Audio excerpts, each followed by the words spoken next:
Coming up, we'll tell you what we know about a fire at a home near a Sioux Falls cemetery. Plus, we show you the meaning behind a new song from a singer from Sioux Falls. Good morning, this is KELOLAND on the go with all you need to know in news and weather as you start your day.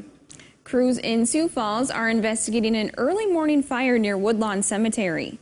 Shortly after 1, Sioux Falls Fire Rescue was called to a home in the 700 block of East 28th Street. Firefighters first on scene found the garage and back of home engulfed in fire. Crews had the fire out in 30 minutes. Fire Rescue says that the garage and a third of the back of the home were lost. The rest of the home has extensive fire damage. No one was hurt. Local authorities are searching for an 18-year-old who's wanted for second-degree murder out of Minnesota. Minnehaha County Sheriff's deputies tried arresting Miguel Nunez Jr. Monday on Lake Avenue in central Sioux Falls. He fled the scene. Nunez is 5'6" and was last seen dressed in black with bright red shoes. If you know where he may be, call the Sheriff's Office or Crime Stoppers or use the P3 Tips app. Sioux Falls police are investigating gunfire that happened early Monday morning just east of Falls Park. Officers were called to the 900 block of North Cliff Avenue just before 2 a.m. Investigators say the incident started with two parties fighting at an apartment. One group left and went to a car. That's when police say someone came out of the apartment and fired at the vehicle. Authorities say the people in the vehicle returned shots. Police say no one was seriously hurt, but there were minor injuries from breaking glass. Turning to weather now, hot temperatures are sticking around here in KELOLAND. Let's see just what we can expect for today with meteorologist Brian Karstens. Brian? All right, weather is looking hot again in most of KELOLAND. Now the question will we be getting any rain soon? Well, last night there was rain around North Dakota. Take a look at the KELOLAND Live Doppler HD network and up here between Jamestown and Fargo. Big eruption of weather, actually. We had some thunderstorms in the Black Hills, but, you know, and an interesting side note, in the middle of this drought, there have been and probably will be more of these kind of things that can pop up like that. But the exchange is the severe weather, tremendous amount of that. Hail, wind, a couple tornado reports, so it's been kind of a rough 12 hours up there toward Jamestown and Fargo. But I did want to point that out because now we get to talk about some severe weather chances, perhaps in the west here later today. More on that coming up. Highs today likely into the 90s for a vast majority of KELOLAND, and we'll get into the rest of our forecast here in just a moment. Thank you, Brian. Well, you have a chance next week to meet the candidates for the next Sioux Falls police chief. The city will host a conversation with the candidates on June 14th at 5:30 p.m. at the Washington Pavilion. The final candidates for the position are Lieutenant Nick Cook and Lieutenant Jonathan Thum. The chief of police is an appointed position by the mayor with the advice and consent of the Sioux Falls City Council. Current police chief Matt Burns plans to retire on July 23rd. Kate Thompson moved to Sioux Falls, South Dakota when he was 9 years old, but he started singing when he was 5. He attended Roosevelt High School and graduated in 2018. Today, he's a professional singer signed to a record label. He just released a song for students dealing with trauma from school shootings.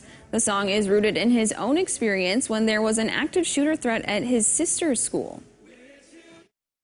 And I remember at age 5 just hearing that and kind of living through that through my sister and how that fear just began to creep in, which then led me throughout my whole school years having that internal fear.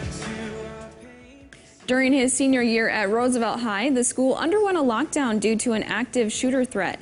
He and the rest of the school went home safe that day. The song is called New Normal and it can be found wherever you stream music.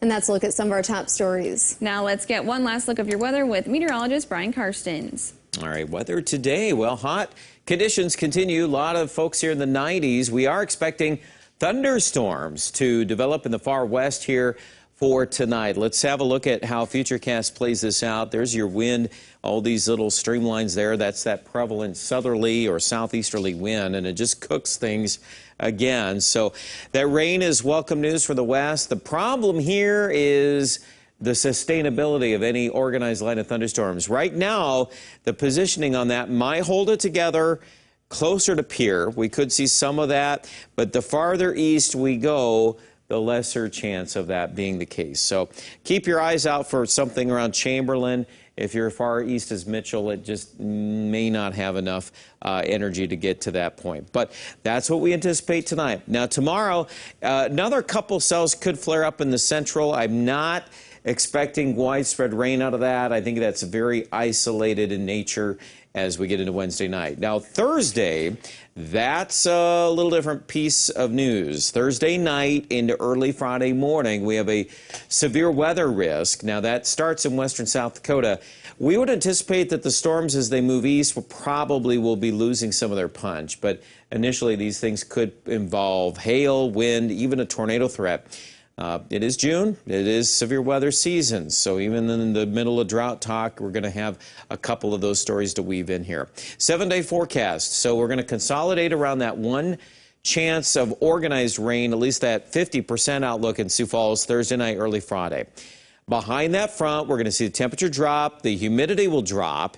And then a little drier heat, if you will, near 90 for the weekend. And next week warms up again. There's more 90-degree weather around the corner, so it's just a hot June. That's all that we can say about that.